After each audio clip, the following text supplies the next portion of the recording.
Imagine a world where the most powerful women were also the most fragile, where royal blood was considered sacred, yet it poisoned the very veins it ran through. In the grand halls of medieval castles, under the shimmer of candlelight and gold, kings and queens married their cousins, their nieces, and sometimes even closer kin, all in the name of power, purity, and legacy. What followed were generations of beauty, brilliance, and devastating decline. Tonight, we'll drift through the quiet corridors of that world, where noble bloodlines slowly unraveled from within. Welcome to History for Sleep, the channel where we wander through the strange, often uncomfortable corners of the past, at a pace that's slow enough to help you relax, unwind, and maybe even fall asleep.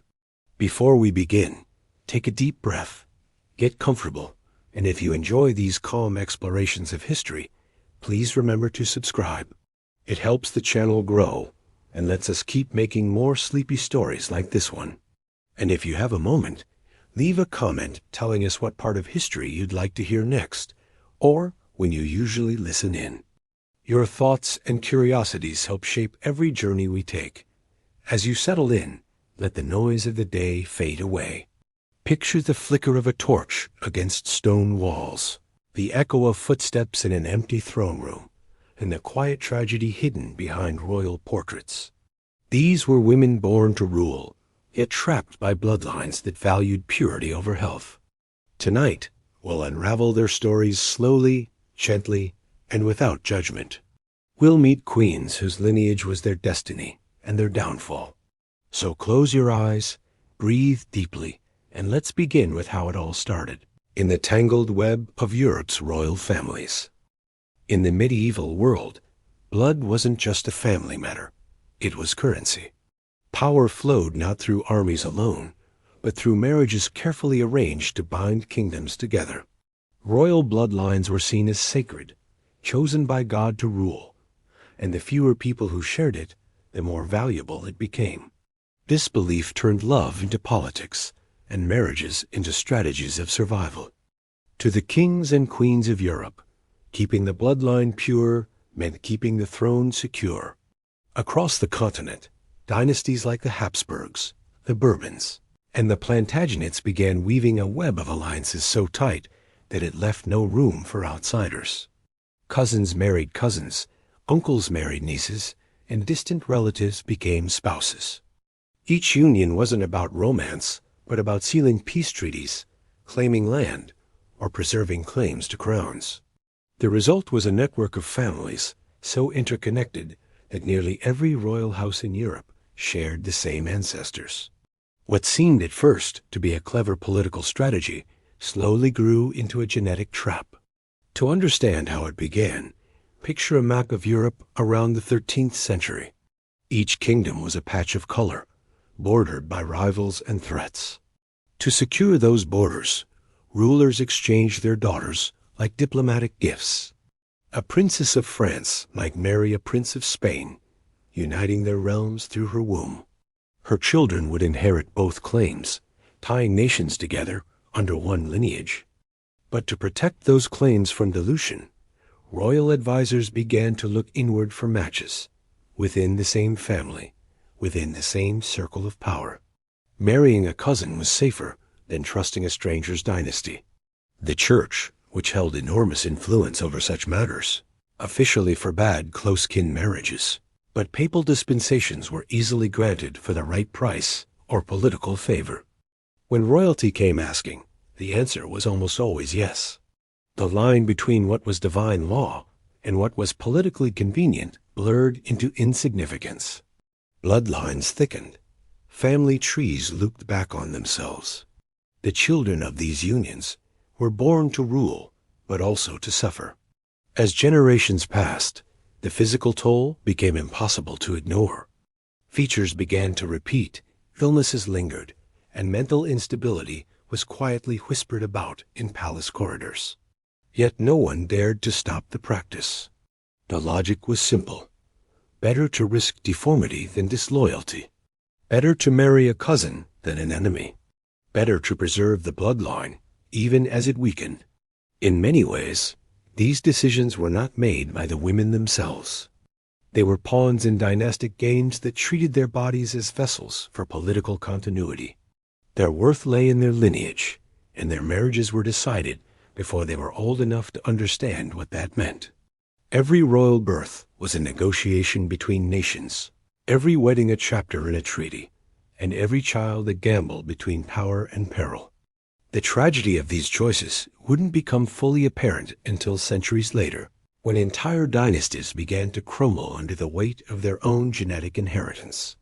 But in these early centuries, the royal web kept tightening. Generation after generation, the same families circled the same blood, drawing ever closer to collapse. And at the heart of this web, women bore the burden of history's most dangerous kind of purity. As we move forward, we'll meet some of these women, the princesses, queens, and empresses whose names are remembered in gold, but whose lives were marked by the quiet suffering of blood too close to itself. The story begins with one of Europe's most powerful dynasties and one of its most haunting curses, the Habsburgs. The Habsburgs were one of the most influential dynasties in European history, their name echoing through centuries of empire and dominance. But behind the grandeur of their palaces and their endless portraits lay a secret that would define them: the obsession with keeping their blood pure. The Habsburg family did not just rule Europe, they intertwined it. From the 15th century onward, their marriages connected Spain, Austria, the Holy Roman Empire, and beyond, forming an empire that stretched from the Netherlands to the New World. Yet this same web of power would one day consume them. The Habsburgs believed their strength came from unity, and that unity was best preserved through family. To them, marrying outside the dynasty risked political chaos. Why trust a foreign noble family when a cousin could serve just as well? This reasoning, repeated generation after generation, slowly tightened the circle. By the 16th century, the Habsburg family tree was less a tree and more a loop, branches curling inward until the same names appeared again and again. It was the beginning of what would later be called the Habsburg curse. To truly grasp it, imagine their ancestry as an endless spiral. Each marriage pulled the circle smaller. A Habsburg in Spain might marry a Habsburg in Austria, their children marrying each other's cousins to keep both thrones under the same name. These unions were meant to strengthen the empire, but each one also strengthened the hold of genetic inheritance. Physical traits became trademarks: narrow faces, long chins, drooping lower lips, and soon these features became unmistakable signs of royal blood. The Habsburg jaw, as it came to be known, became both a symbol of legitimacy and a quiet warning of what too much purity could cost. At first, the effects were subtle. Some children were healthy, others fragile. But the more generations intertwined, the more the weaknesses began to surface. Medical historians have since traced several congenital conditions through Habsburg lines: epilepsy, infertility, and developmental disorders. Yet in their own time, the family interpreted these signs not as warnings, but as divine marks of chosen lineage. To be born a Habsburg was to be born with the burden of God's favor, no matter how heavy that burden became. Among the early architects of this genetic web was Emperor Maximilian I, who believed in the strategy of marriage over war. His famous motto, "Let others wage war, you, fortunate Austria, marry," became the family's guiding principle. His descendants followed that motto with such devotion that within a century, nearly every major royal house in Europe had Habsburg blood. But what Maximilian never foresaw was that the same policy would also make his descendants prisoners of their own dynasty. To secure peace, they sacrificed diversity. To preserve power, they risked health. And as time went on, that risk turned to tragedy. By the late 16th century, the Habsburgs' intermarriages had reached an extreme. Double cousins wed double cousins. Uncles married nieces. Entire generations shared the same grandparents. And while their empires expanded, their bodies began to weaken. Some women could not carry children to term. Others died in childbirth. Those who survived often suffered from lifelong ailments, though few dared to speak of them. The Habsburgs ruled by divine right, and divine right could not admit weakness. For the women of this dynasty, inbreeding was not a choice, but an inheritance. They were raised knowing their duty was to marry within the family, to keep the line unbroken. Some accepted it with quiet obedience, others with dread. But all lived within the same invisible prison, the walls built not of stone, but of blood. These were women celebrated for their beauty, yet that beauty was often shadowed by deformity. They were painted in silks and jewels, yet their portraits could not hide the jawlines and hollow eyes that told another story. This chapter of the Habsburgs' history is not just one of politics, it is one of biology and inevitability. Each generation believed it was acting in the name of strength, but every decision tied the noose a little tighter around the family's future. Soon, their legacy would pass into the hands of women, whose lives became symbols of what happens when power ignores nature as limits. The first of these women was Joanna of Castile, known to history as Joanna the Mad. Her story reveals not just the cost of royal isolation, but the haunting loneliness of being born into a family cursed by its own ambition. Joanna of Castile was born into a world of splendor and control, a world where her every move was dictated by the weight of her lineage. Born in 1479 to Ferdinand of Aragon and Isabella of Castile, she was the daughter of the monarchs who united Spain. Her parents' marriage had been one of the most successful political unions in medieval Europe, but Joanna's life would show the darker side of such alliances. Her bloodline was already burdened with generations of close kinship, and the expectations placed upon her were immense. Her duty was simple in theory: marry well, produce heirs, and strengthen the empire. Yet beneath the crown, her mind and body would become symbols of what the royal obsession with purity could cost. Joanna's arranged marriage was to Philip the Handsome, Duke of Burgundy, a member of the Habsburg dynasty. On paper, it was a match made in heaven, a union between Spain and the powerful Habsburgs that would unite vast territories under one family name. But in truth, it bound two deeply inbred bloodlines even closer together. Joanna and Philip were distant cousins several times over, both descended from the same narrow pool of European royalty. The match promised power, but it would also sow the seeds of suffering that would echo through generations. At first, Joanna's beauty and intelligence were praised. She was known for her deep brown eyes, her skill with languages, and her keen sense of observation. Yet her temperament soon became the subject of concern among courtiers. She was passionate, emotional, and easily wounded, traits that, in an age when women were expected to be silent and obedient, were seen as signs of instability. When Philip's affections wavered, as they often did, Joanna's emotions became more intense. She was jealous, desperate for his attention, and known to lash out in despair. Historians have debated for centuries whether Joanna was truly mad or simply a victim of manipulation, grief, and confinement. What is undeniable is that her fate was sealed as soon as the men around her found it convenient to label her insane. Philip died young, leaving Joanna grief-stricken. Her mourning was obsessive, almost surreal. She refused to part with his body, keeping his coffin near her for months as she traveled through the Spanish countryside. Some accounts say she would open it to gaze upon him, unable to accept his death. To her family, this behavior was proof of madness. To others, it was the response of a woman broken by love, isolation, and the immense pressure of her royal duty. Regardless of the cause, her mother, Queen Isabella, declared her unfit to rule, and after Isabella's death, Joanna's father, Ferdinand, kept her under close guard. When he died, her own son, Emperor Charles V, continued her imprisonment. For nearly 50 years, Joanna lived confined in a fortress in Tordesillas, a queen in name, but a prisoner in truth. Her long isolation became a legend, but also a warning. The Habsburgs' control over her was absolute, her life reduced to a silent testimony of what could happen to women in power who did not conform.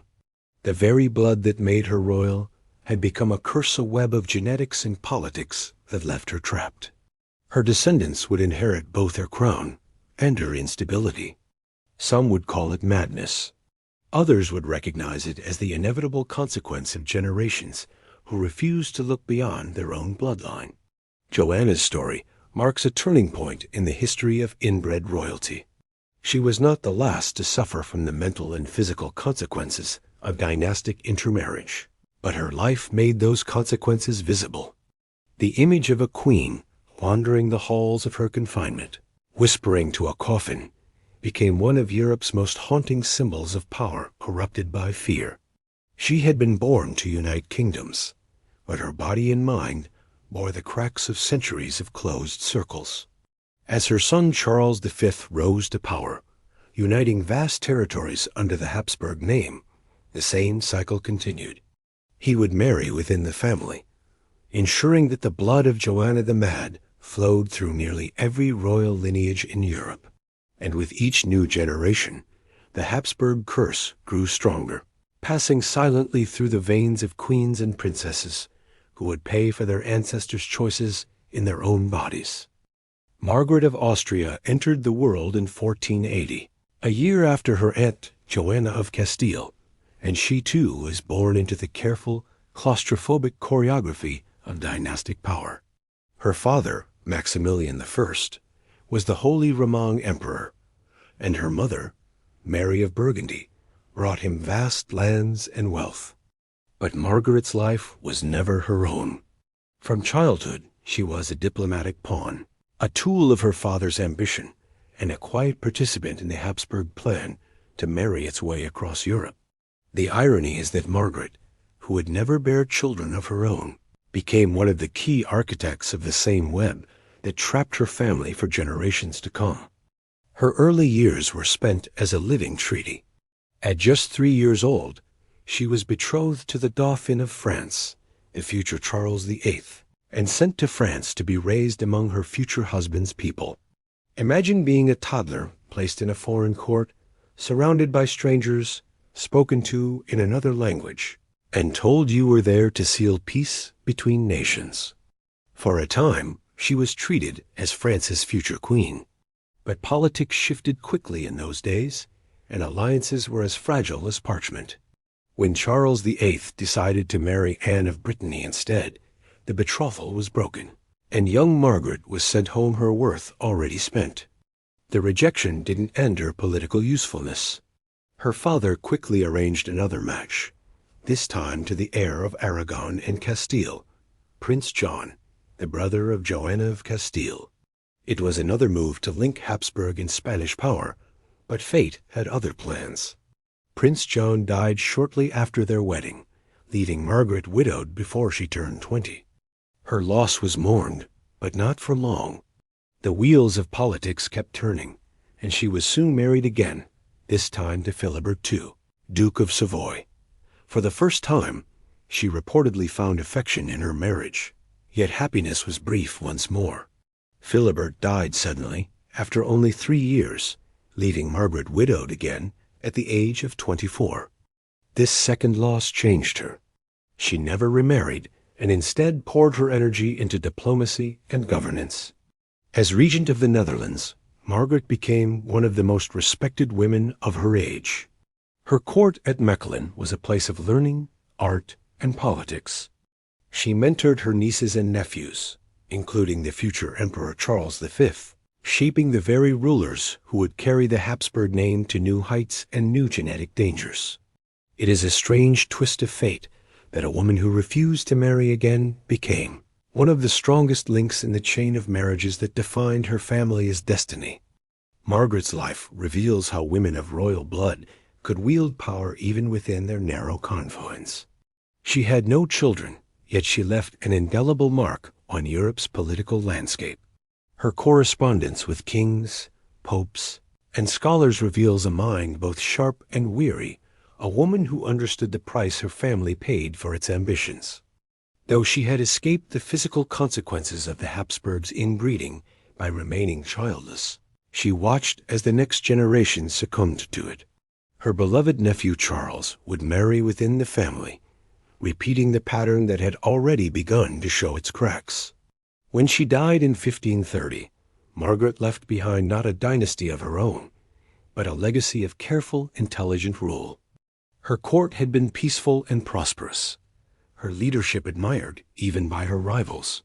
Yet the empire she helped strengthen was already carrying within it the seeds of decay. Her wisdom could not break the cycle her father had set in motion. The same marriages she had once negotiated for others were the ones that would later produce children too frail to rule, too sick to continue the line. Margaret of Austria's life was one of repetition, a mirror of countless royal women whose fates were written before they could speak.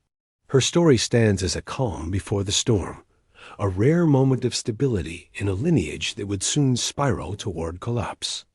As the 16th century unfolded, the daughters of the Habsburg line would be sent across Europe, carrying both beauty and fragility in their veins. One of them, Catherine of Aragon, would marry into England's turbulent court, bringing with her the invisible legacy of her family's blood. Catherine of Aragon was born in 1485, the youngest daughter of Ferdinand and Isabella of Spain, and the sister of Joanna of Castile. She was born into the golden light of Spain's unification, a princess destined to extend her parents' power beyond the Iberian Peninsula. Her bloodline shimmered with the prestige of centuries of royal intermarriage, tracing through both the Trastamaras and the Habsburgs. Yet within that same blood ran the quiet dangers of genetic entanglement. Catherine carried the strength of her mother and the melancholy of her sister, a mixture that would shape her life and the fate of England itself. From her earliest days, Catherine's destiny was decided. She was to marry Arthur, the Prince of Wales, the eldest son of England's newly crowned Tudor king, Henry VII. The union was a diplomatic triumph. Spain and England, once distant rivals, bound together through her marriage. But behind the celebration lay the same pattern that had already taken root in Europe's nobility.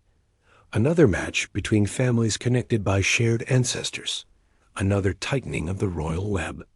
Catherine and Arthur were distant cousins through their descent from John of Gaunt, a link small enough to pass unnoticed at the time, but part of a larger, inescapable pattern.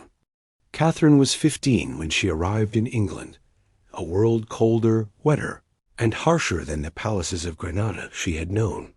She carried herself with quiet dignity, her auburn hair gleaming beneath her headdress, her eyes steady and proud. Those who met her spoke of her composure, her faith, and her intelligence. But her new life began in sorrow.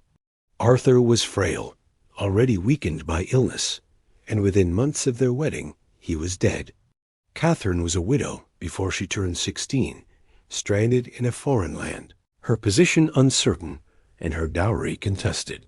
For years, she lived in a kind of limbo, caught between two courts. Her father hesitated to recall her to Spain, while Henry VII debated whether to marry her to his younger son, Prince Henry.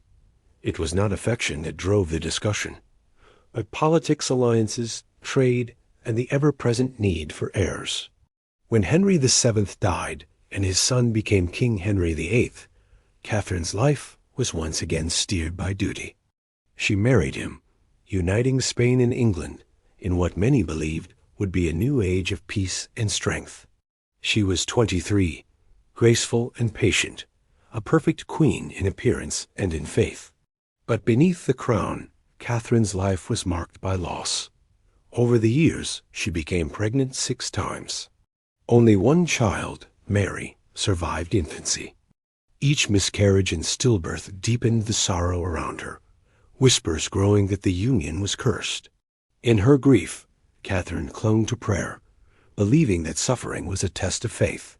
Yet those around her saw something else, a bloodline that seemed unable to produce strong heirs. Historians now recognize that the pattern of infant death and frailty seen among Catherine's children, echoed the broader genetic vulnerabilities spreading through Europe's inbred dynasties. But in her own time, it was seen as divine will. Henry VIII's frustration turned to desperation. Obsessed with securing a male heir, he sought annulment, claiming their marriage was invalid because she had once been his brother's wife. Catherine stood firm. She refused to yield her title or her dignity, insisting she was Henry's lawful wife until the end. Her courage was remarkable, her faith unshakable. Yet in the eyes of the court, her failure to produce a son overshadowed everything else. The result of Henry's defiance would tear England from the Catholic Church and forever change its history. Catherine's later years were filled with quiet sorrow.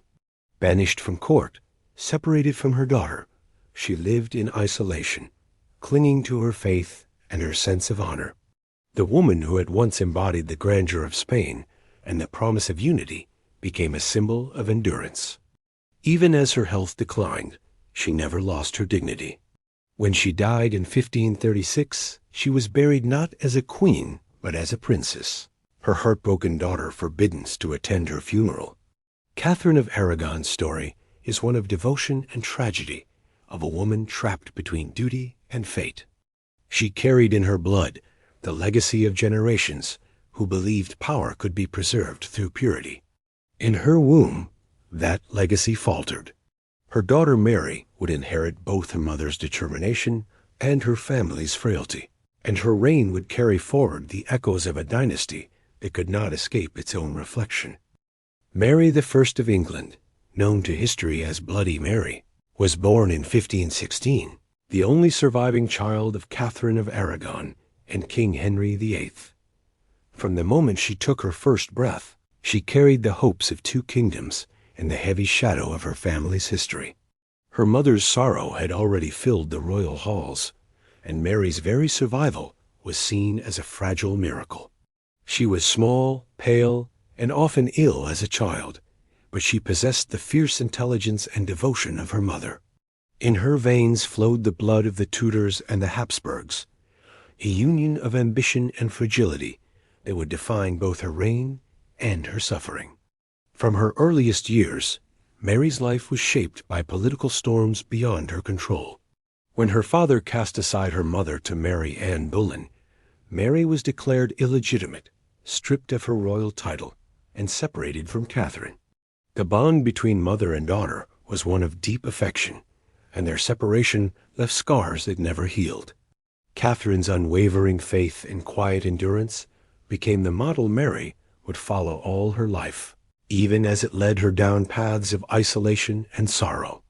When her mother died, Mary was forbidden to attend the funeral.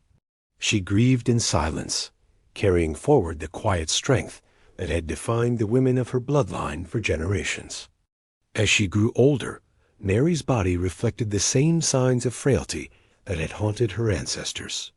She suffered from recurring illnesses, chronic menstrual pain, and exhaustion that would leave her bedridden for weeks. Yet she never allowed her weakness to define her. When her father died and her younger brother, Edward VI, ruled in her place, she endured years of uncertainty. And when Edward died young, she seized the throne with determination, restoring the Catholic faith her mother had cherished. The people rejoiced at her coronation, but the peace she longed for would never come. Mary's reign was marked by both strength and tragedy. Her marriage to Philip II of Spain, her cousin, the son of Emperor Charles V, was a political alliance that repeated the same dynastic entanglements her ancestors had embraced. To her, it was a union of faith and purpose. To the people of England, it was a reminder of foreign influence and the looming power of Spain. Mary loved Philip deeply, but the marriage was cold. He spent most of his time abroad, treating her more as an obligation than a partner. Her yearning for affection and for an heir became all-consuming. When she believed herself pregnant in 1554, joy swept through the kingdom. Bells rang, celebrations were planned, and prayers of thanksgiving echoed in every church. But months passed, and no child came. Her body had betrayed her. What doctors thought was a pregnancy was likely a phantom one, a cruel illusion caused by her own hormonal imbalance, or possibly by a tumor. She experienced swelling, nausea, and even movements she believed to be the stirrings of life. When the truth became clear, the heartbreak was immeasurable. Yet even this humiliation did not break her will. 2 years later, it happened again. Mary announced a second pregnancy, filled once more with hope that God had finally blessed her. But again, the signs faded, and her health began to fail. Modern historians suspect her symptoms may have been linked to ovarian cysts or uterine cancer, a condition that would end her life not long after. She died in 1558 at 42 years old, childless and weary, her body consumed by the same fragility that had haunted her mother and grandmother before her. Mary's reign has long been remembered for the persecutions of Protestants, a grim legacy that earned her the name Bloody Mary. Yet beneath that reputation lies a woman driven by faith, love, and desperation, a queen who sought to restore her mother's honor, her nation's soul, and her family's legacy. Her cruelty, like her devotion, sprang from the same place, a belief that suffering could bring redemption. In her mind, she was healing the kingdom. In truth, she was replaying the same tragedy written into her blood. When she died, her half-sister Elizabeth succeeded her, ushering in a new era of English history.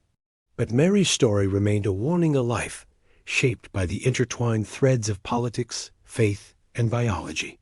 The very blood that had united Spain and England had also weakened both. And across Europe, the Habsburgs, from whom Mary's line descended, continued their quiet descent into physical decline. The most visible sign of that decay would soon appear not in England, but on the faces of women whose portraits bore the unmistakable mark of their ancestry, the Habsburg jaw. Throughout the glittering courts of Europe, portraits of Habsburg royalty hang in silent testimony to a dynasty that once ruled the known world. Draped in velvet, crowned with jewels, and surrounded by symbols of divine power, their faces stare from the canvas with serene majesty. But look closer, and you'll see something impossible to ignore, a distinct feature that came to define them all. The long, heavy chin, the drooping lower lip, the forward-thrust jaw that seemed to run inescapably through generation after generation. This was the Habsburg jaw, the most visible mark of royal inbreeding. It began subtly, an inherited trait that might have passed unnoticed in an ordinary family. But the Habsburgs were not ordinary. Over centuries of marriages between close relatives, that single feature became exaggerated, sculpting their faces into near replicas of one another. Artists of the time, often under the pressure of royal patronage, softened its severity in portraits, but even their gentle hands couldn't erase it. By the 16th century, the Habsburg jaw had become as much a symbol of their dynasty as their coat of arms. The genetic cause of the Habsburg jaw known today as mandibular prognathism was simple enough, a dominant trait that, when intensified through repeated inbreeding, became disfiguring. Yet in its time, it wasn't understood as a consequence of genetics, but rather as a sign of noble descent. To the Habsburgs, their distinctive features were proof of their royal blood, visible evidence that they were different from the common people. What they saw as divine distinction was, in truth, the mark of generations of genetic compression. Medical studies centuries later would confirm how severe the condition became. A team of researchers examining portraits and genealogical records found that the Habsburgs' degree of jaw deformity increased steadily over 200 years, paralleling the rising rate of consanguinity within the family. In the later generations, the deformity caused speech difficulties, problems with chewing, and frequent infections of the jaw and mouth. But during their own time, these were quietly ignored, hidden behind veils and formal etiquette, their suffering concealed beneath layers of royal dignity. For the women of the dynasty, the effects were especially cruel. Beauty was one of their few forms of power, a commodity as political as it was personal. A distorted face could alter marriage prospects, public perception, even alliances. And yet, the same system that prized their beauty also ensured its gradual destruction. The Habsburgs' women were painted with gentle light and idealized features, but their portraits tell only part of the story. The jaw, softened by artistic flattery, remained visible enough to remind everyone of their lineage. A mark of pride and of decay, all in one. Behind the veil of regal calm, many of these women suffered privately. Their faces ached, their teeth did not align, and speech could be painful or difficult. Some chronicled in letters their struggles with eating, headaches, or illness, but such matters were rarely acknowledged in public. Royal life demanded composure, and deformity was to be endured silently. The same blood that gave them crowns also gave them pain, and they bore it with the stoicism expected of queens. Ironically, the Habsburg jaw became a form of unintentional branding. Foreign courts could recognize Habsburg descendants by their features before hearing their names. Even rivals mocked them in whispers, an entire empire recognizable by the shape of its chin. Yet the dynasty itself took pride in it. In the twisted logic of divine monarchy, difference was holiness, and suffering was proof of divine favor. Their faith and politics demanded that they marry among their own, no matter the cost. For centuries, this single feature would serve as a visible reminder of the dangers of inbreeding and of how the pursuit of power could reshape even the human face. The Habsburg jaw became a monument carved not in stone, but in flesh and bone, sculpted by history itself. And behind those portraits of serene queens and princesses were women who knew that beauty, health, and peace would always be the first sacrifices to the preservation of royal blood. Among those women was Anne of Austria, a queen whose life embodied the fragile balance between devotion, duty, and decay. Her beauty was celebrated, her faith admired, but the legacy she carried in her blood was one that no crown could conceal. Anne of Austria was born in 1601 into the heart of Europe's most powerful and most entangled dynasty. She was a Spanish Habsburg princess, the daughter of King Philip III of Spain and Margaret of Austria, herself a Habsburg from the Austrian branch of the same family. From the moment Anne opened her eyes to the world, her future was already written in treaties and bloodlines. Her marriage would not be for love, nor for happiness, but for politics, for the continuation of an empire that had long been bound by its own reflection. Anne was barely 14 when her hand was promised to Louis XIII of France, a man she had never met. The match was meant to heal old wounds between France and Spain, two nations that had warred for decades. Yet beneath the surface of peace lay the same dynastic logic that had guided her ancestors, to bind nations through shared blood. The union of Anne of Austria and Louis XIII was also by blood, a union of cousins. It was another turn in the tightening spiral of European royal inbreeding. When Anne arrived in France, she entered a world that was elegant, watchful, and deeply suspicious of her. The French court was wary of Spanish influence, and Anne, though graceful and intelligent, was treated as a foreigner. She brought with her the deep piety and rigid etiquette of Spain, clashing with the colder, more restrained atmosphere of Paris. Her husband, quiet and introverted, barely spoke to her. They lived together as strangers for years, united only by duty and the expectation that she would give France an heir. Like many Habsburg women before her, Anne's body became the battlefield where politics and inheritance met.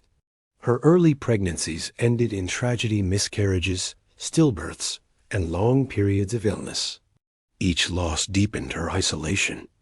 Courtiers whispered about divine punishment, about the curse of her Spanish blood, about the Habsburg tendency toward weakness. Physicians, lacking understanding of genetics or medicine, offered superstitious remedies that only worsened her condition. For years, she endured public humiliation, her failure to produce an heir seen as a failure of her very existence. Anne found solace in religion, spending long hours in prayer. Her devotion to the Virgin Mary became both comfort and escape. To outsiders, she appeared serene and dignified, but her letters reveal a woman who struggled quietly with loneliness and despair. The expectations placed upon her were immense. She was to be beautiful, fertile, obedient, and politically useful, yet she lived in a body weakened by the same genetic legacy that had shaped her family for centuries. After more than 2 decades of marriage, Anne finally gave birth to a son in 1638, a miracle child named Louis, who would later become Louis XIV, the Sun King. His birth was celebrated as divine intervention, a gift from heaven after years of disappointment. Anne, at last, was seen as blessed rather than cursed.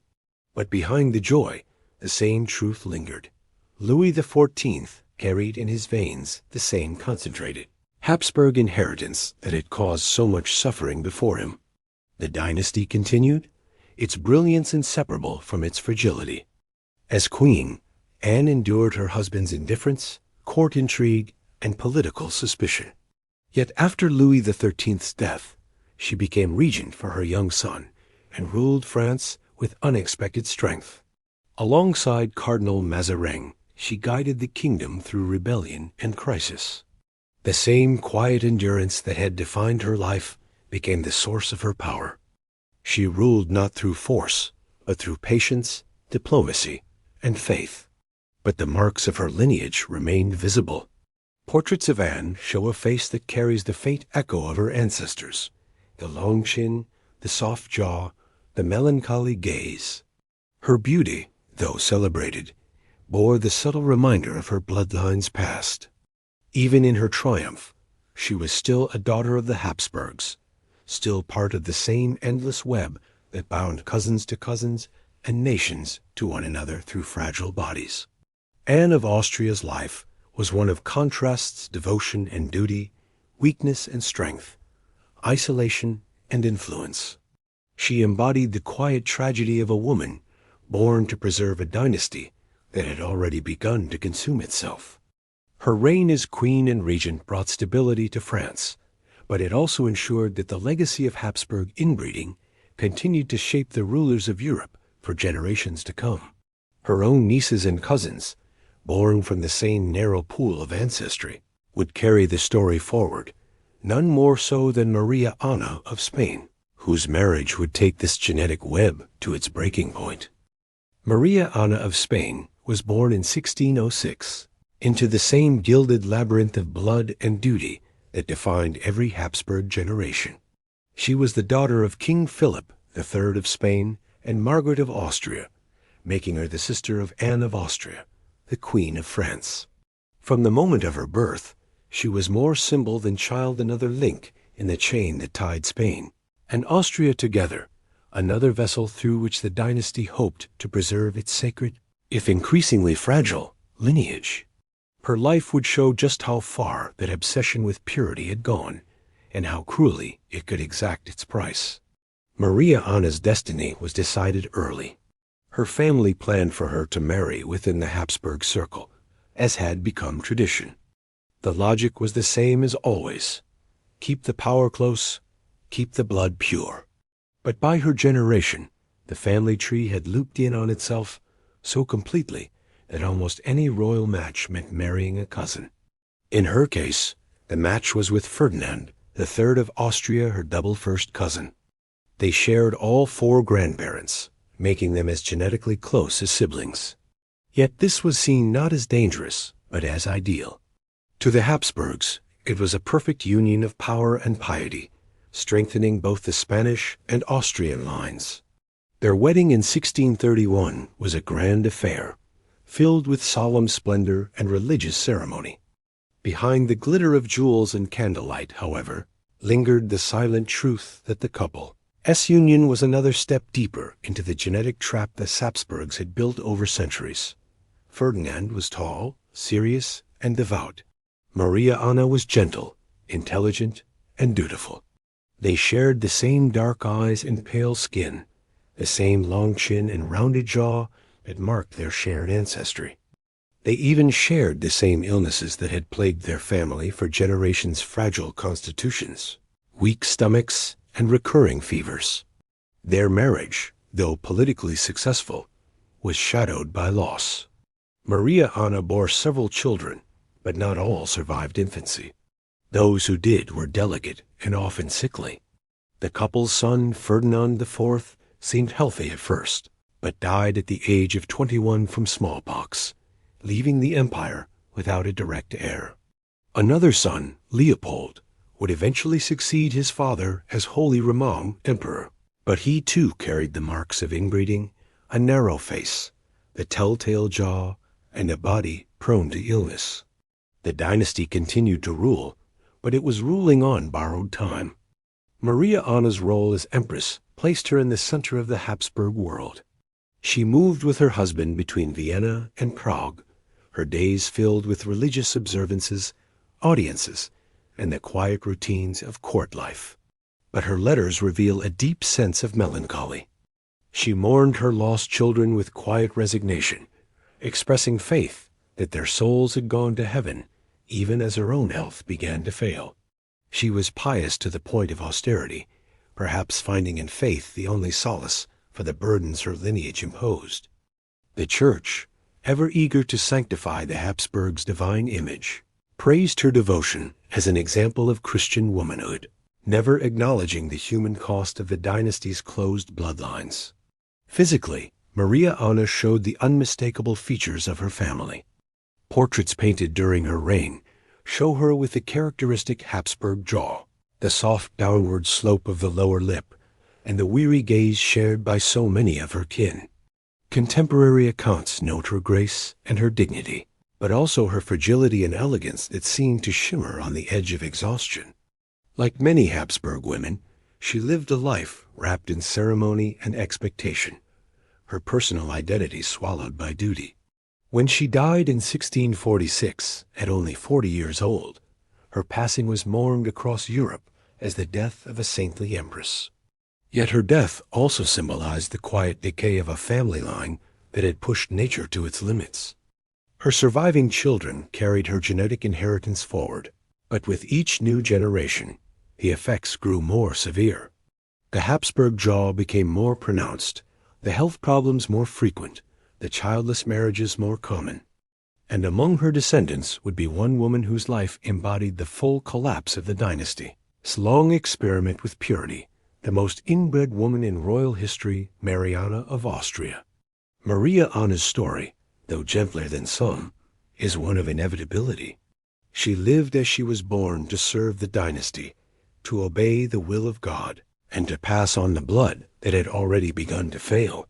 Her calm, pious exterior masked the quiet tragedy of a woman trapped in a system that valued bloodlines over life itself. And as her son Leopold ascended the throne, the cycle continued, now drawing ever closer to its final, heartbreaking conclusion. Mariana of Austria was born in 1634, and her very existence was already a miracle of political persistence and genetic improbability. She was the daughter of Ferdinand III, Holy Roman Emperor, and Maria Anna of Spain, who, as we have seen, were double first cousins. This meant that all four of Mariana's grandparents were the same two people. Her family tree was no longer a branching structure, but a closed circle, a looping pattern of repeated names and faces. And from the moment of her birth, Mariana's fate was sealed. She would become one of the most inbred women in history, destined to carry both the glory and the collapse of the Habsburg dynasty in her body. Mariana grew up surrounded by grandeur and solemnity. The Habsburg courts of Vienna and Madrid were filled with ritual, art, and a devotion to divine order. From her earliest years, she was taught that her blood was sacred, that her lineage made her chosen. She was quiet, intelligent, and deeply religious, but her world was suffocatingly small. Everyone around her was a relative, often closely related. Cousins, uncles, and nieces mingled in the same social circles, and marriage prospects were confined to those who shared her ancestry. It was a world where love had no place, and duty was the only virtue. Originally, Mariana was betrothed to her cousin Baltasar Carlos, the heir to the Spanish throne. He was also her nephew, the son of her half-sister, Mariana of Spain, and King Philip IV of Spain. To modern ears, that arrangement sounds impossible, but for the Habsburgs, it was merely routine. The engagement was celebrated as a triumph of dynastic unity, another tightening of the familial knot. But fate intervened. Baltasar Carlos died suddenly at the age of 16, and the Spanish court faced a crisis. There was no longer an heir to secure the future of the empire. The solution they found was as shocking as it was inevitable. Mariana would marry her uncle, King Philip IV himself. At the age of 15, Mariana left Austria and traveled to Spain to wed her 44-year-old uncle. It was a union that perfectly represented everything the Habsburgs had become: powerful, insular, and tragically blind to the cost of their own traditions. The marriage was justified by politics and religion, with papal approval smoothing over the moral unease. To those around her, Mariana's marriage was a necessary act of statecraft.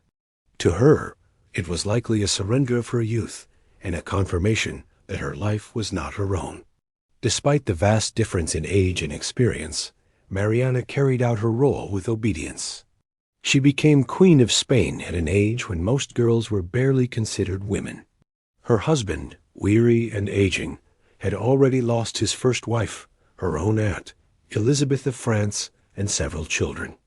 Now he turned to his niece to provide new heirs. Mariana bore him 5 children, though only 2 survived infancy.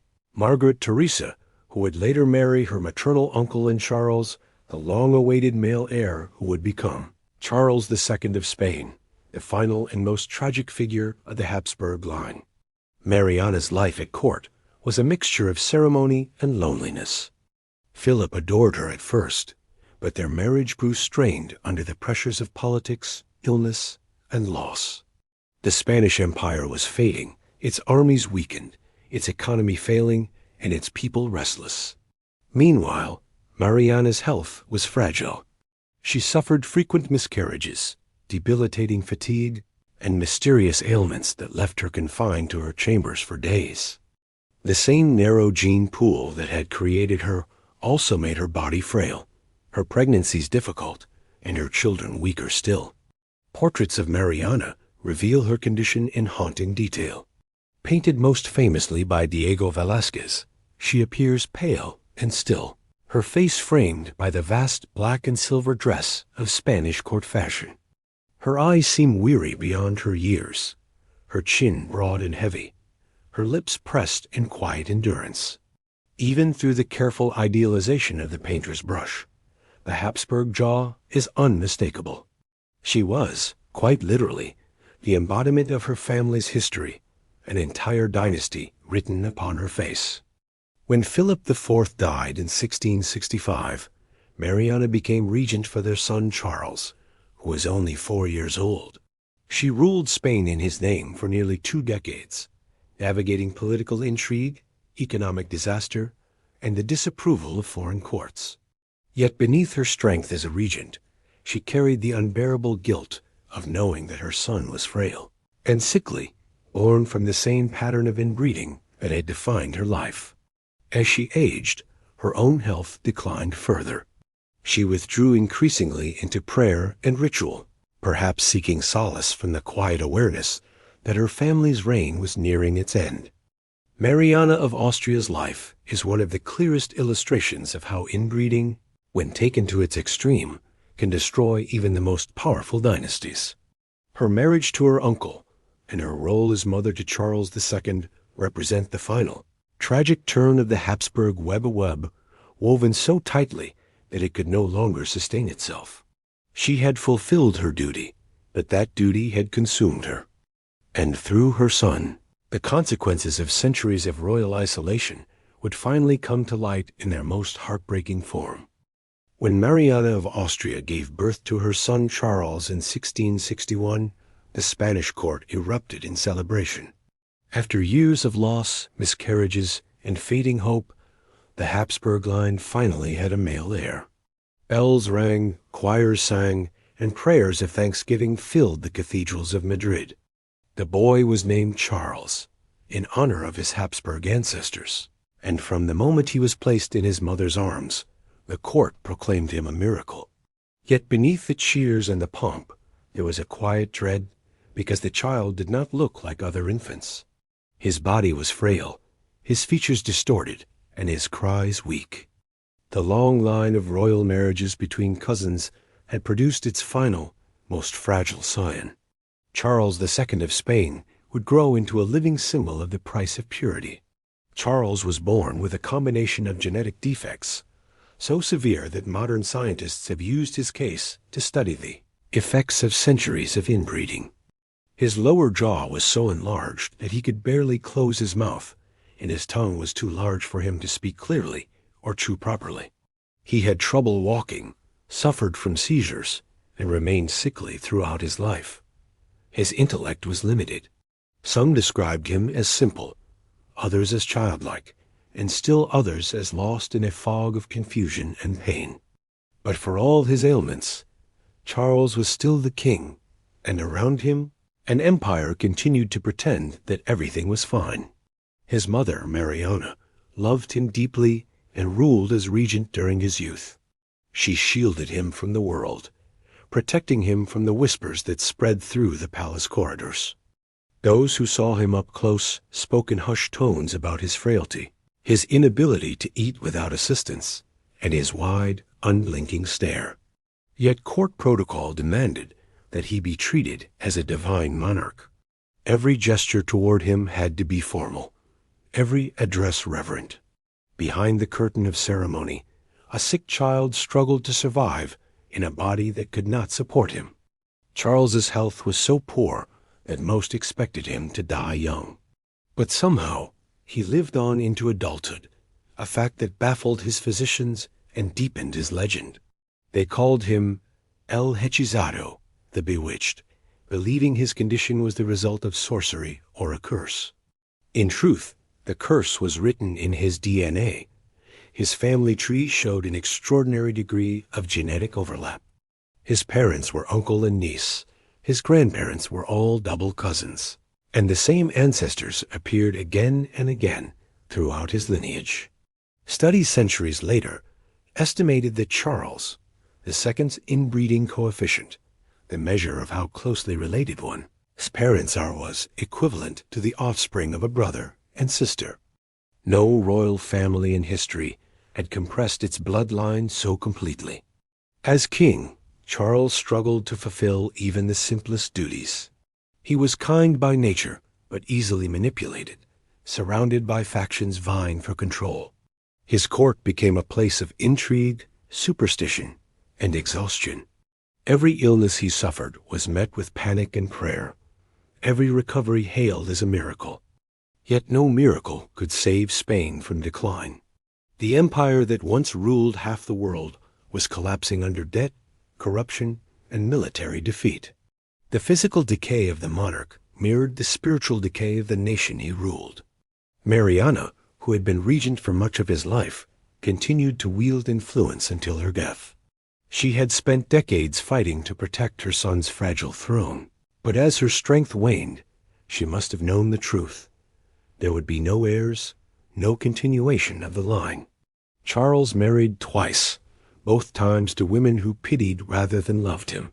His first wife, Marie-Louise of Orleans, died childless and miserable at 26, worn down by her husband's illnesses and the oppressive rituals of the Spanish court. His second wife, Mariana of Newburgh, was chosen for her supposed fertility, but she too bore no children. The centuries-old Habsburg dream of preserving bloodline purity ended with him. When Charles died in 1700 at the age of 38, the dynasty died with him. His body, when examined after death, revealed a stomach swollen with fluid, a heart deformed, and a single testicle as small as a bean. The autopsy read like a final confession of the Habsburgs' genetic sins.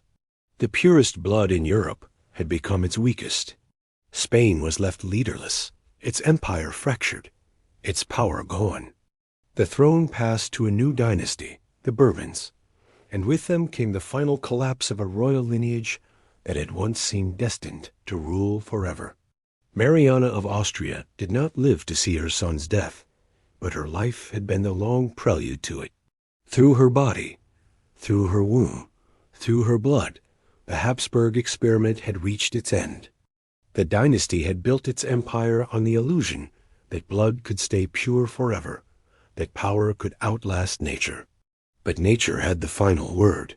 In the story of Charles II, centuries of ambition were distilled into one fragile man, a king who could barely speak, barely eat, barely rule, yet who carried on his shoulders the entire weight of Europe's most powerful family. The death of Charles II was not just the end of a dynasty. It was a mirror held up to the world's obsession with purity, showing that the quest for perfection can lead only to decay. But even as Spain's Habsburgs fell, other royal houses across Europe continued to follow the same dangerous path. The French Bourbons and other branches of nobility were not untouched by the same impulse. The web of royal inbreeding stretched far beyond Spain's borders, linking the fates of queens and princesses across the continent. While the Habsburgs became the tragic icons of royal inbreeding, they were far from alone in their obsession with bloodline purity. Across the border in France, the Valois and Bourbon dynasties followed similar paths, weaving their own tangled family trees that blurred the line between politics and biology. France, like Spain, viewed marriage not as a matter of affection, but as an instrument of diplomacy. And just as the Habsburgs paid for their obsession with blood purity through frail heirs and silent suffering, the French royal families would flirt dangerously close with the same fate. For centuries, France's royal marriages were arranged to balance power and secure peace.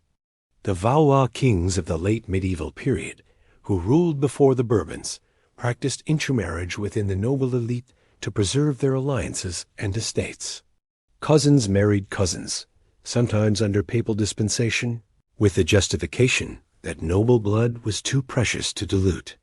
By the time the 16th century arrived, the French court was already filled with familiar names repeated through generations. While they avoided the extreme genetic entanglement of the Habsburgs, the patterns of shared ancestry were unmistakable. The French princesses, like their Spanish and Austrian counterparts, were often pawns in these dynastic games. Catherine de' Medici, for instance, brought Italian blood into the Valois line, but her children married close relatives of European nobility, many of them carrying traces of Habsburg ancestry. Through these connections, the French royal family became genetically linked to nearly every major house in Europe. The same portraits that adorned the palaces of Madrid and Vienna might easily have hung in Paris, for the faces bore similar traits: the narrow chins, the elongated noses, the weary eyes that spoke of too much family and too little new blood. When the Bourbon dynasty rose to power in the 17th century, the pattern continued. Louis XIII married Anne of Austria. His first cousin once removed a match meant to heal the rift between France and Spain. Their son, Louis XIV, would later marry his double first cousin, Maria Theresa of Spain, uniting the French and Spanish Habsburg lines once again. Though Louis XIV's vitality seemed to defy the weaknesses of his ancestry, his children and grandchildren would show signs of the inherited cost. The royal nursery of Versailles became a place of frequent mourning, as infant mortality claimed many of his descendants. Maria Theresa, gentle and devout, suffered quietly in the shadow of her husband's brilliance. Her marriage to Louis XIV was both a union of nations and a continuation of an old genetic story. Like her Habsburg forebears, she shared a heavy lower jaw and fragile health.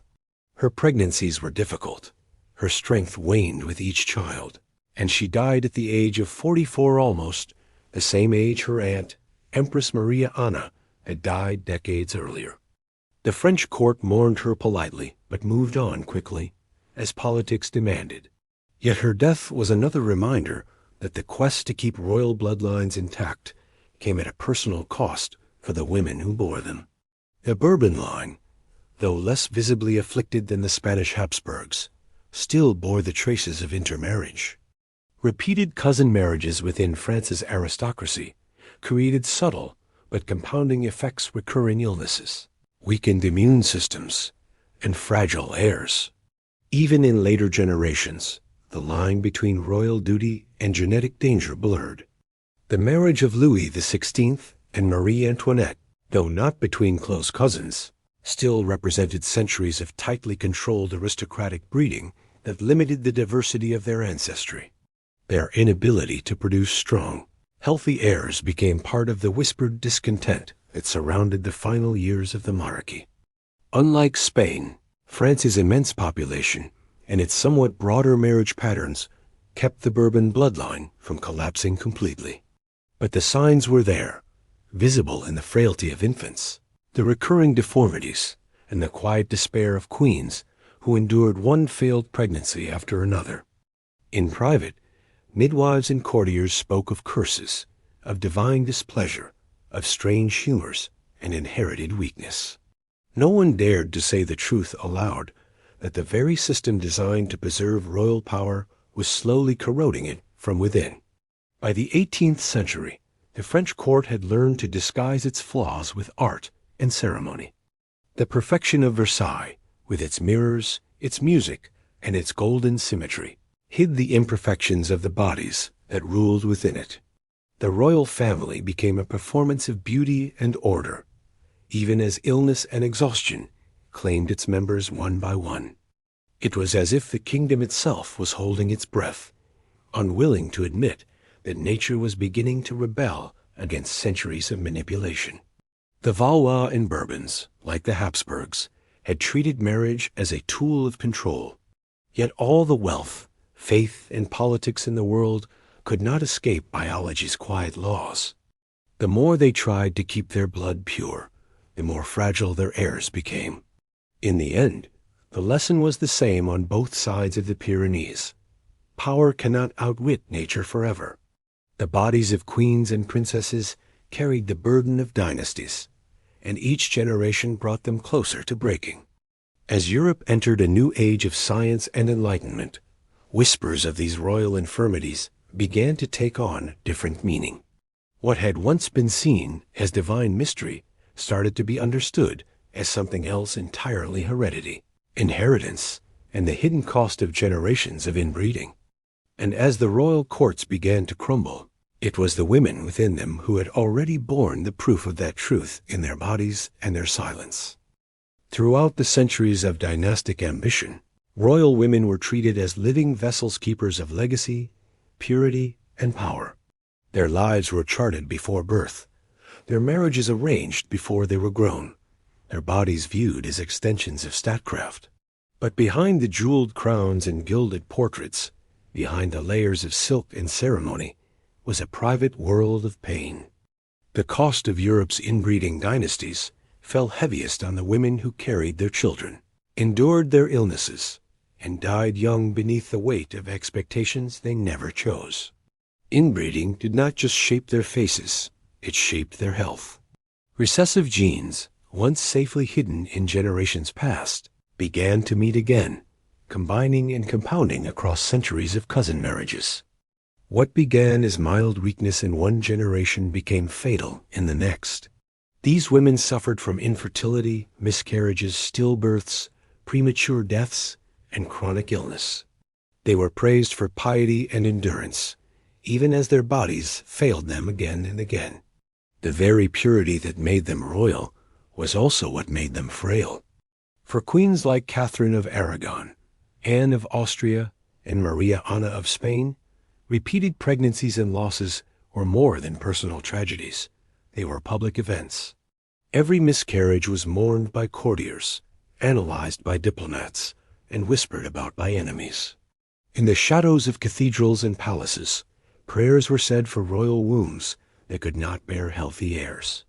Physicians, constrained by superstition and ignorance, offered treatments that ranged from dangerous tonics to bloodletting and exorcisms. Each failure was interpreted as divine will, never as the natural result of centuries of shared bloodlines. The symptoms of inbreeding often appeared in subtle, cruel ways. Some women experienced menstrual disorders that left them weak and anemic. Others developed fragile bones, heart defects, or lifelong fatigue. For many, childbirth was an ordeal from which they never fully recovered. The royal courts, with their endless rituals, demanded composure, and so these women suffered in silence, maintaining perfect posture while their bodies quietly crumbled beneath layers of velvet. To appear sickly was to invite rumors of incompetence. To seem weak was to threaten the dynasty itself. Letters written in the privacy of royal chambers reveal glimpses of this hidden suffering. A queen writes of her constant faintness. A princess confides that she bleeds too long each month and cannot stand without trembling. A duchess laments that her child stirs no more, and my prayers go unanswered. None of these women had the freedom to rest, to choose, or to heal. Their pain was a duty, their endurance a form of political virtue. To die in childbirth was to die in service to the realm. It was not only physical suffering that marked their lives. The psychological toll of their confinement was immense. These women lived in isolation, often surrounded by attendants, yet deprived of true companionship. Their marriages were transactions. Their children, when they survived, were taken from them to be raised by others. Those who failed to produce heirs faced humiliation, abandonment, or imprisonment. Some, like Joanna of Castile, were branded mad for refusing to conform to the cold logic of politics. Others, like Mary the First of England, carried their despair into their rule, turning grief into severity and faith into obsession. Even their beauty, so often immortalized in portraits, was a fragile illusion. Artists softened their deformities, smoothed their features, and painted them as serene and radiant. But the reality was different. Many queens bore the physical marks of inbreeding elongated faces, underbites, drooping lips, and eyes that carried a tired, haunted look. Their bodies were catalogues of inherited suffering, though their portraits spoke only of grace. To the world, they were symbols of divine perfection. To themselves, they were prisoners of flesh and fate. Over time, whispers began to circulate through the courts and among the physicians who attended them. They noticed that certain families always seemed sickly, that certain children were born weak, that cousins who married produced offspring with strange afflictions. But the truth was too dangerous to name. To question the royal blood was to question divine right itself.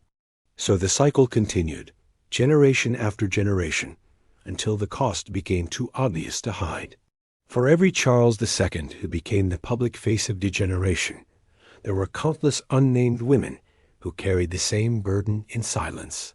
Their pain was not recorded in the history books, but it lived in their letters, their portraits, and their brief, exhausted lives.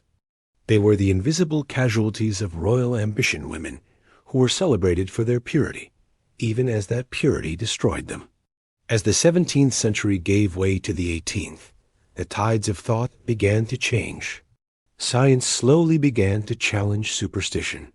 Physicians started to see patterns in family lineages, and whispers of hereditary weakness became harder to dismiss.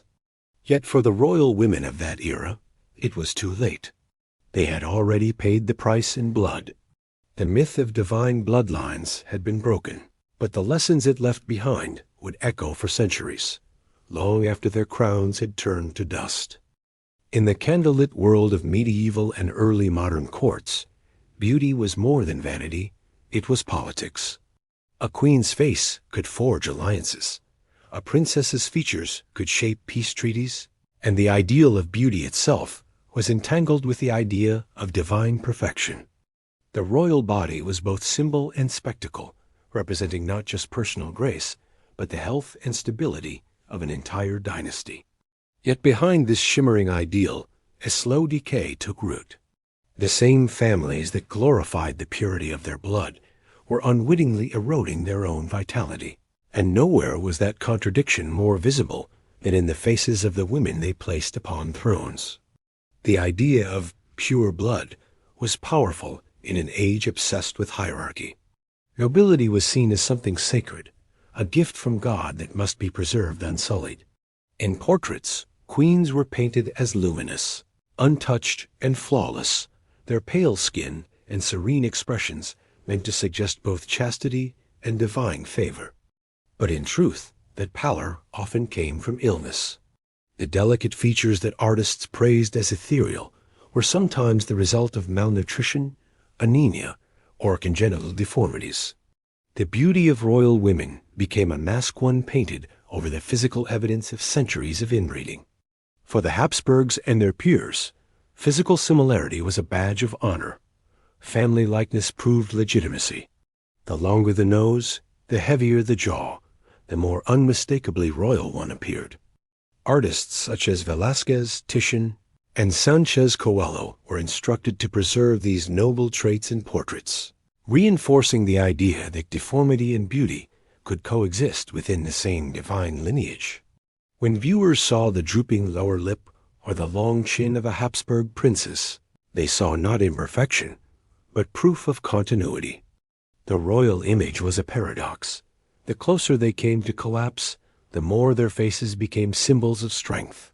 In the courts of Europe, beauty was also deeply tied to morality. Pale skin represented purity and privilege, evidence of a life spent indoors, away from labor. Slender hands, small mouths, and delicate necks were signs of refinement, even when those features were exaggerated by disease or genetic frailty. The women who possessed them were praised for their angelic appearance while suffering in silence from anemia, malnutrition, and chronic fatigue. Their fragility became a kind of fashion, admired by poets and painters who mistook illness for grace. But for the women themselves, beauty was another form of captivity. Their appearances were scrutinized daily. A swelling from illness could be mistaken for vanity. A trembling hand might spark rumors of witchcraft or moral weakness. They wore layers of heavy fabric and restrictive corsets that concealed both their bodies and their pain. And yet, in this constrained existence, they were expected to radiate elegance. The image of perfection had to be maintained at any cost, because it was not merely aesthetic, it was political propaganda. The decay beneath the surface was not only physical, but symbolic. As generations of royal inbreeding continued, the concept of purity itself began to rot from within. What had once been a mark of divine distinction became a sign of decline. Courtiers whispered about the sickly heirs, the strange deformities, the infertile queens. Physicians began to note patterns they could not explain, certain families whose blood produced more illness than health.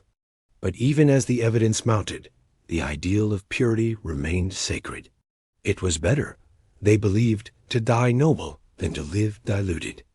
Artists and writers of the period occasionally hinted at the truth in veiled terms. In allegories and poems, beauty corrupted by time or illness was used to symbolize the vanity of human power. The withering rose, a fading light, the mask that hides decay all became recurring images in art inspired by these royal figures. To the public, they were divine. To the artists who painted them, they were human beings slowly collapsing under the weight of perfection. The beauty that once held empires together was, in time, the very thing that exposed their fragility. In later centuries, historians and biologists would look back on these portraits and see not divine grace, but evident signs of prognathism, anemia, scoliosis, and congenital disorders. They would see how beauty and decay had become indistinguishable in a world that worshipped bloodlines more than life itself. But in their own time, these women did not know they were living symbols of decline. They believed in their role, in their sanctity, in the promise that their suffering preserved something greater than themselves. The ideal of purity was, at its heart, a dream of control, a dream that humanity could defy nature by keeping power contained within its chosen few. Yet the truth whispered beneath the painted faces and the royal veils was that purity is not strength, and beauty, when born of confinement, cannot last. The luminous faces of queens that once inspired devotion now stand in museums as silent witnesses to that truth, that the pursuit of perfection, whether in blood or beauty, always carries the seed of its own destruction. And as the centuries turned, religion gave that illusion even more strength. The Church's blessing upon royal unions turned human vanity into divine command. In the next chapter, we'll see how faith itself became a guardian of this dangerous cycle, and how the belief in God became the justification for generations of suffering. To understand how Europe's royal families continued the perilous tradition of marrying their own blood for so many generations, one must understand the force that justified it: faith. In medieval and early modern Europe, religion was not just a personal belief. It was the framework through which every decision, every law, and every breath of royal life was filtered. The Church's blessing was more than divine approval. It was political armor. As long as kings ruled by divine right, their marriages, however unnatural, could be presented as the will of God. In this way, religion became both shield and accomplice to centuries of inbreeding. The Christian doctrine of divine monarchy taught that rulers were chosen by God and that their bloodlines were sacred. To question a king's lineage was to question God himself. The royal family was believed to stand between heaven and earth, the human embodiment of divine order. This belief, deeply ingrained in every corner of society, made it unthinkable to let royal blood mix freely with commoners. The nobility, too, saw themselves as touched by grace, and the Church reinforced this illusion by granting marriages between relatives that would otherwise have been forbidden. A papal dispensation could turn what was sin for ordinary people into sanctified strategy for kings. In theory, the Church prohibited marriages between close kin. The rules of consanguinity were clear and ancient, stretching back to the early days of Christianity. Marrying within the fourth degree of relation was strictly banned. But for the powerful, these boundaries were flexible. The papacy could issue a dispensation, a special permission, to allow marriages between cousins, uncles and nieces, even double cousins, whenever political necessity demanded it. And political necessity in the royal world was constant. Every union that strengthened Christendom, every alliance that defended the faith, was deemed a holy cause. So long as the crown and cross were aligned, there was always a way to make the forbidden acceptable. In the Spanish Habsburgs, faith and family were inseparable. Their motto, "Let justice be done, though the world perish," captured their unshakable belief that their rule was ordained by heaven.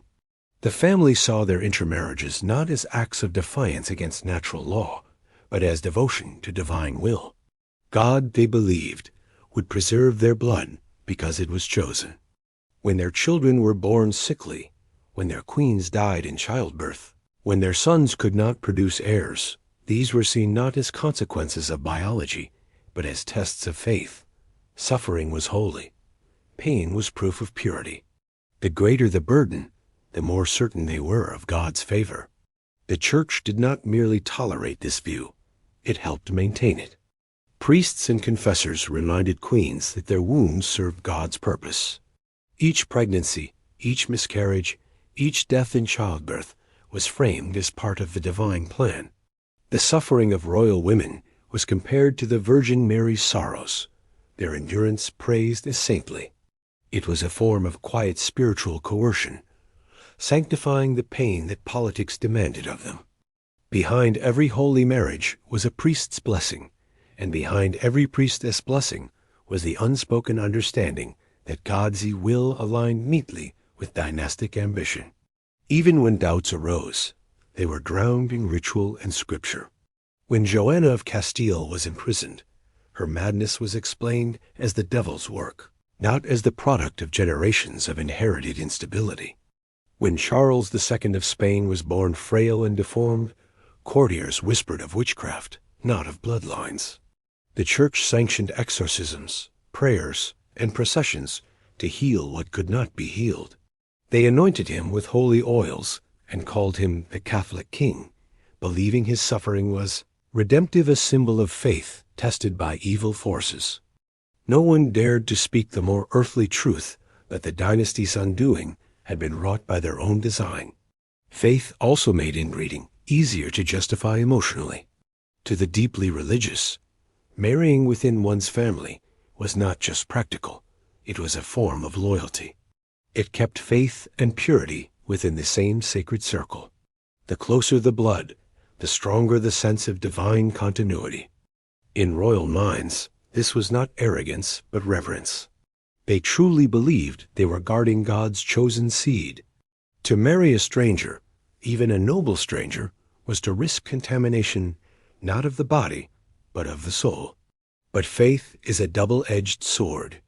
The same belief that inspired devotion also demanded obedience.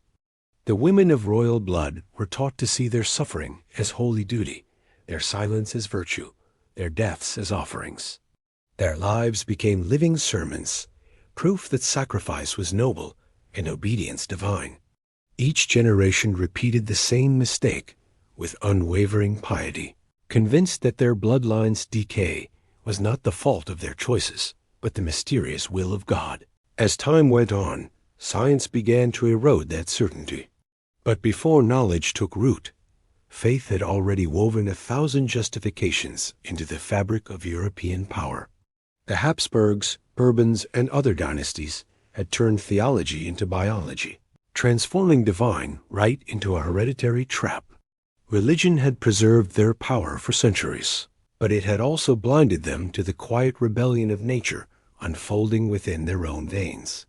When the Enlightenment dawned, and scholars began to study heredity, faith's silence grew louder. The ancient alliance between God and blood began to falter, and the royal families that once believed themselves eternal began to see their own mortality reflected in the eyes of their sickly children. What faith had built, nature would soon undo. And the first cracks appeared not in politics or religion, but in the minds of those who could no longer reconcile their beliefs with the endless suffering around them. While the history of royal inbreeding is often told through the lens of power, politics, and medicine, there is another dimension that is harder to measure, but no less devastating: the psychological toll it took on those trapped within it.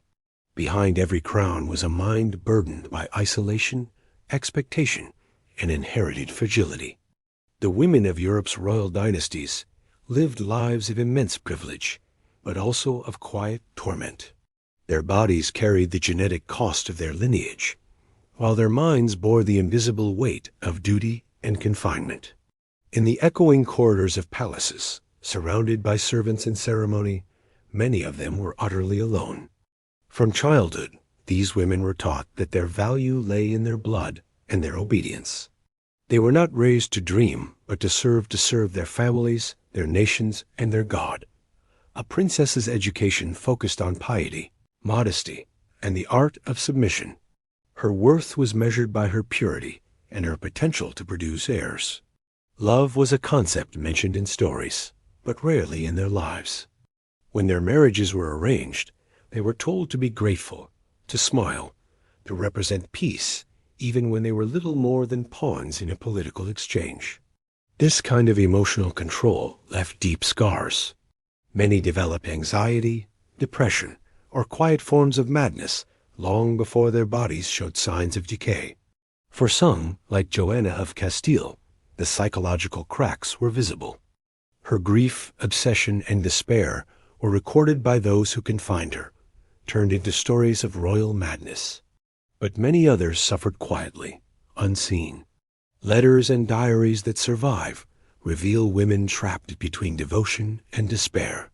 Catherine of Aragon wrote of her weariness of spirit during her long years of isolation. Anne of Austria confessed to feelings of emptiness after decades of prayer and disappointment. Mary I of England oscillated between tenderness and cruelty, her deep faith twisting into fanaticism under the pressure of loneliness.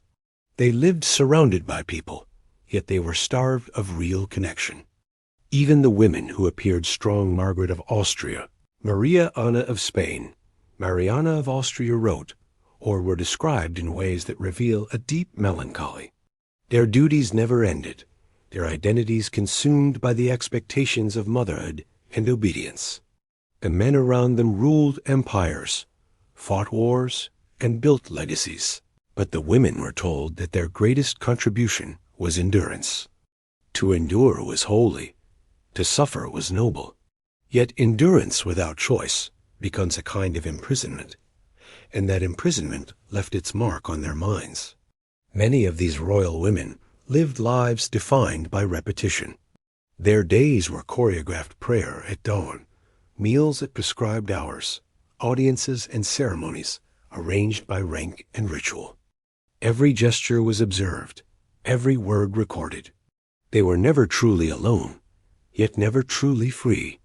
The stillness that surrounded them was suffocating, and the knowledge that they could not change their fates must have felt like a slow spiritual decay. Those who were educated and intelligent often turned inward, seeking comfort in faith, art, or correspondence. But even that was limited. Letters were censored, friendships discouraged, and their words weighed for political implication. Isolation became both physical and emotional, a hereditary condition of power.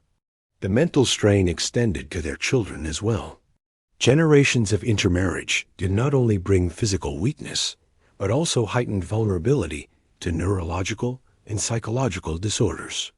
Modern researchers suggest that the Habsburgs may have suffered from a genetic predisposition to mood disorders, epilepsy, and other conditions affecting the brain. In an age that did not understand mental illness, such symptoms were often mistaken for sin, possession, or divine punishment. Treatment meant confinement, prayer, or silence. And so the cycle continued, bodies weakened by inbreeding, minds broken by isolation, and faith used to explain what nature could not. To the outside world, these queens and princesses were paragons of grace. They smiled in portraits, spoke softly in ceremonies, and presented an image of serene composure. But behind closed doors, they cried into their pillows, wrote letters filled with yearning, or sat in silence for hours, staring at the walls of their gilded prisons. Their grief was invisible because it was expected. In their world, sadness was not a flaw but a duty, a reflection of the pious melancholy thought fitting for noble women. Some found small rebellions. A few queens secretly read banned books, corresponded with philosophers, or supported the arts as a quiet act of expression. Margaret of Austria surrounded herself with scholars and poets, perhaps sensing that knowledge was the only freedom she could cling. Anne of Austria wielded her regency with quiet strength, proving her mind sharper than her advisers ever expected. Yet even their successes were bound by the limits of their roles. They ruled through others, never for themselves. By the 18th century, the world around them began to shift. The enlightened questioned divine right and superstition. Scholars began to whisper about heredity and mental health. But for the women trapped in the final centuries of dynastic inbreeding, such understanding came too late. Their pain had already been sanctified, their minds already dismissed as frail or hysterical. History remembered them as tragic, devout, or strange, but rarely as human. In the stillness of their palaces, these women lived lives of quiet endurance. They bore the invisible weight of centuries, their minds reflecting the fragility of the bloodlines they sustained. They were the heart of empires, yet they were also its victims. And though their names now rest in marble and paint, their true legacy lies in the silence they kept, the silence of women who carried history as heaviest crown inside their own hearts. That silence would finally begin to break when reason began to challenge faith, when science began to replace superstition, and when Europe slowly realized that power could no longer be justified by blood alone. The world was changing, and with it came the beginning of understanding, the moment when tragedy turned into lesson. By the dawn of the 18th century, Europe had begun to change. The same palaces that once echoed with hymns to divine lineage now whispered with something new curiosity. Scholars, physicians, and philosophers were beginning to look at the world through a lens that prized reason over superstition, evidence over faith. The tragedies of the Habsburgs and other dynasties had not gone unnoticed. Behind the veils of ceremony and sanctity, people had seen too many weak heirs, too many barren queens, too many funerals draped in gold. Though no one yet understood the word genetics, the pattern was undeniable. The same families who ruled by blood were dying by it. And slowly, painfully, Europe began to learn. The Enlightenment was dawning a time when thought itself was becoming a form of rebellion. Physicians began to question long-held beliefs about illness and heredity.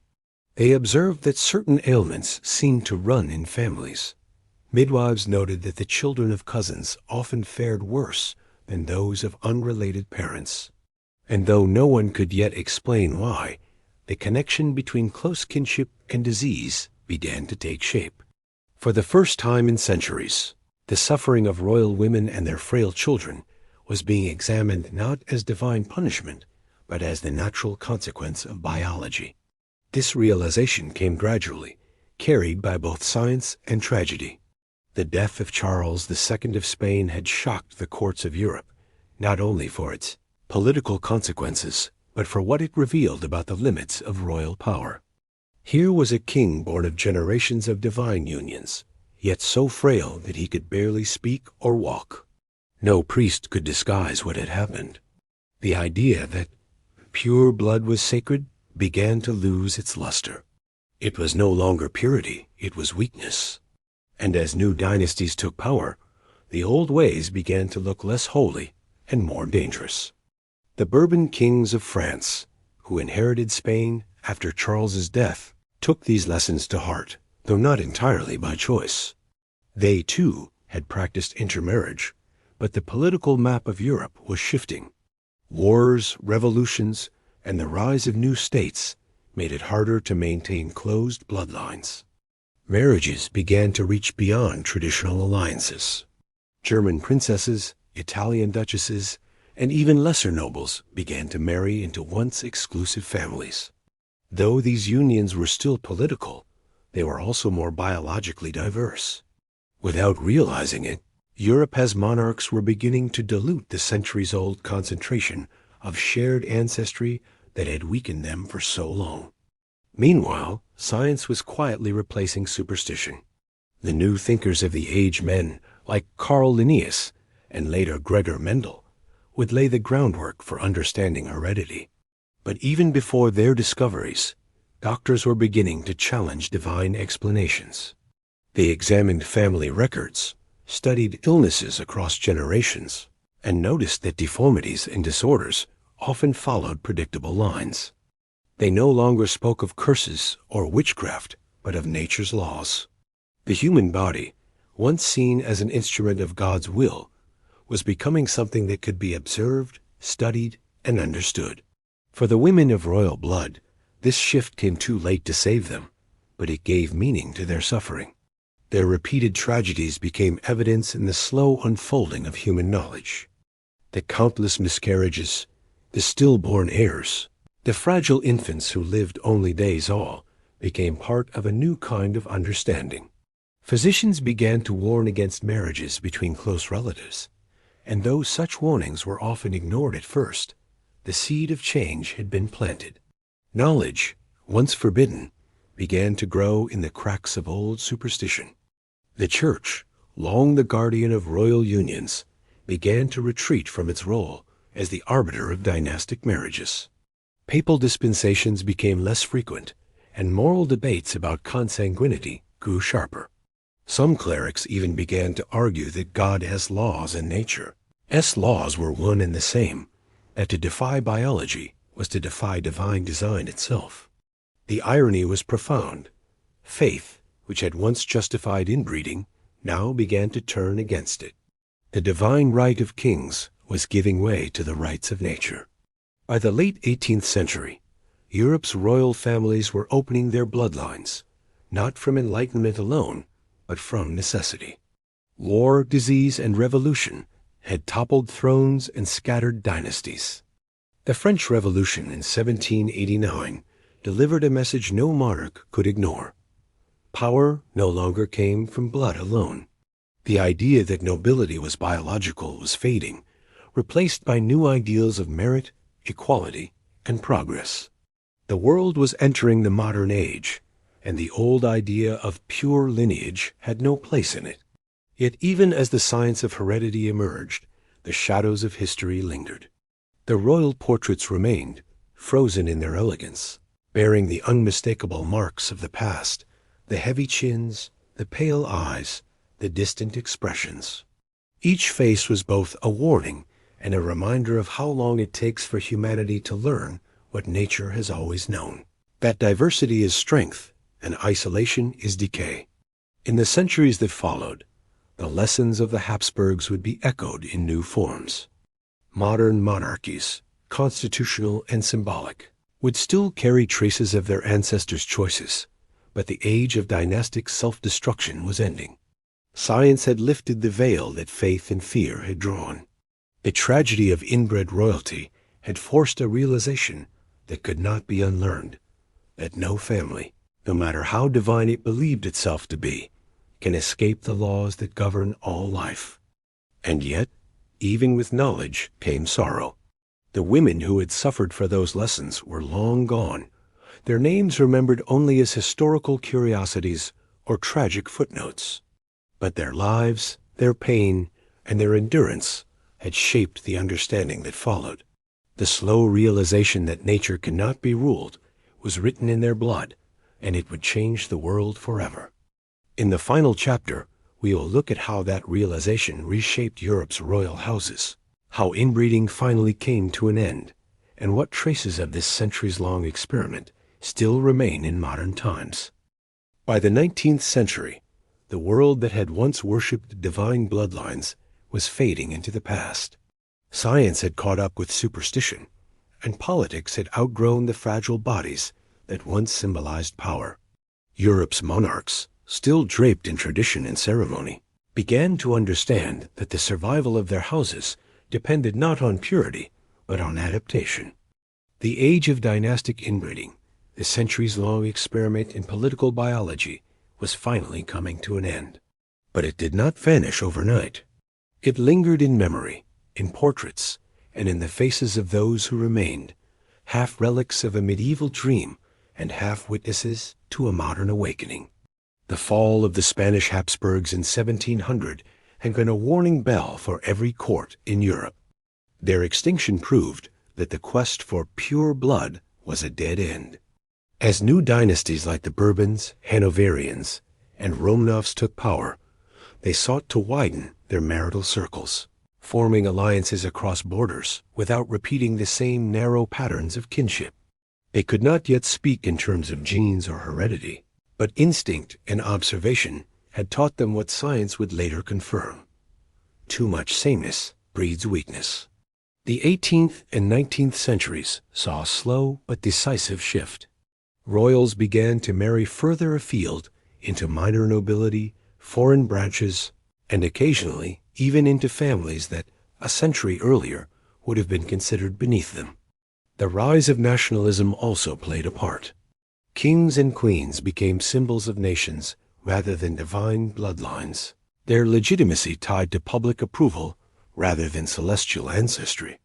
The once sacred idea of pure blood began to dissolve into a broader, more worldly understanding of identity.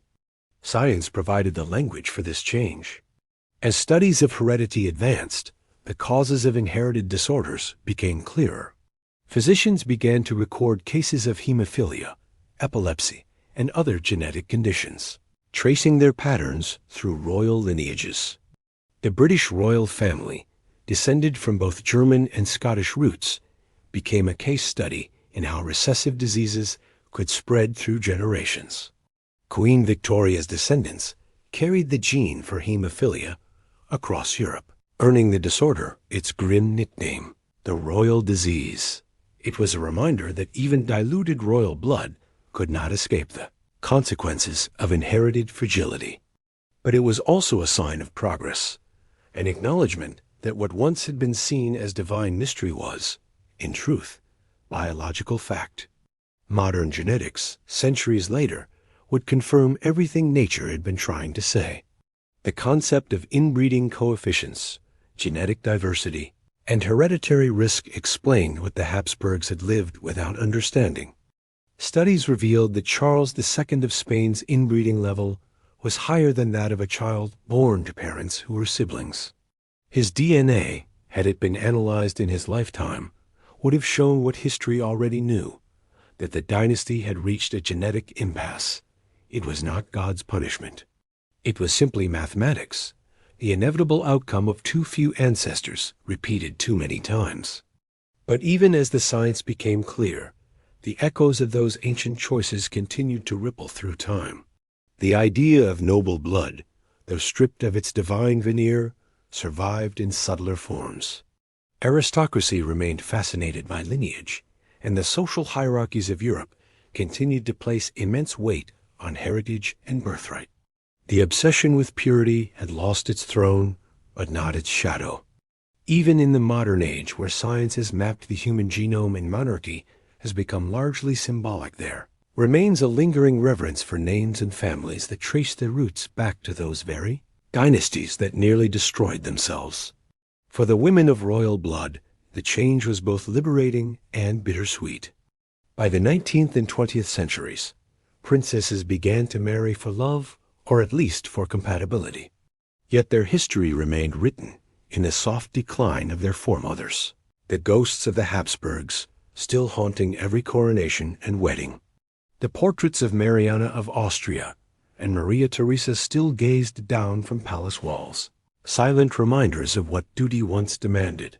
Their suffering had taught the world something fundamental, that no family, no matter how powerful, could bend nature to its will without paying the price.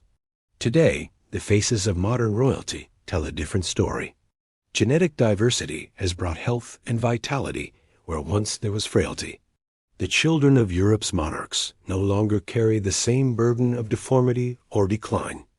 The age of cousin marriages has ended, replaced by unions that reflect a more human and less divine understanding of family. Yet, in the stillness of museums, the portraits of their ancestors remain beautiful, haunted, and tragic. They look out at us from the past, their expressions serene but heavy with unspoken truth. What the Habsburgs, Bourbons, and Valois could not understand is now common knowledge. Purity, when taken too far, becomes poison. The story of Europe's inbred queens is not only one of tragedy, but also one of awakening. Their suffering helped reveal the laws that govern all living things, the same laws that remind us that strength lies in diversity, and life thrives through change. The lesson they left behind is as quiet as it is profound, that no amount of power, faith, or ambition can protect anyone from nature's balance. The women who bore the crowns and the burdens of those ancient dynasties carried within them both the glory and the ruin of their families. They lived and died, believing their pain served a higher purpose. In the end, it did just not the one they imagined.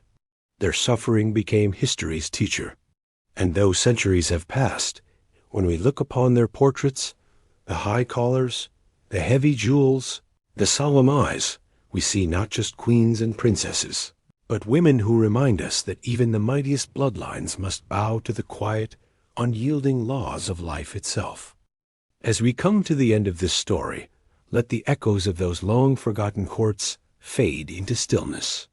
The laughter of courtiers, the rustle of silk, the whisper of prayers in candlelight, all dissolve now into quiet. What remains are the faces of women whose lives were bound to their blood, women who lived in golden cages and paid dearly for their crowns. Their beauty was admired, their lineage praised, but beneath the surface they carried a sorrow deeper than any poem could describe. They were born to be perfect, and in the pursuit of that impossible perfection, they became history's most fragile queens. Tonight, as you rest, you can picture them not as figures in portraits, but as people. Catherine, praying alone in a cold chapel. Joanna, walking through the shadows of her confinement. Anne of Austria, whispering a mother's prayer over her sleeping child. Mariana, watching her son grow weaker each day and still calling it a blessing. They were human, as you are human, dreaming, fearing, and enduring. Their pain, once hidden behind thrones and titles, has become a quiet lesson for all time. That love cannot be bred by power, and that purity without mercy only leads to ruin. The world has changed since their time. The crowns they wore are relics, their castles turned to museums. Yet the truth their lives revealed still lingers, that the search for perfection, in blood or beauty or power, always carries a cost.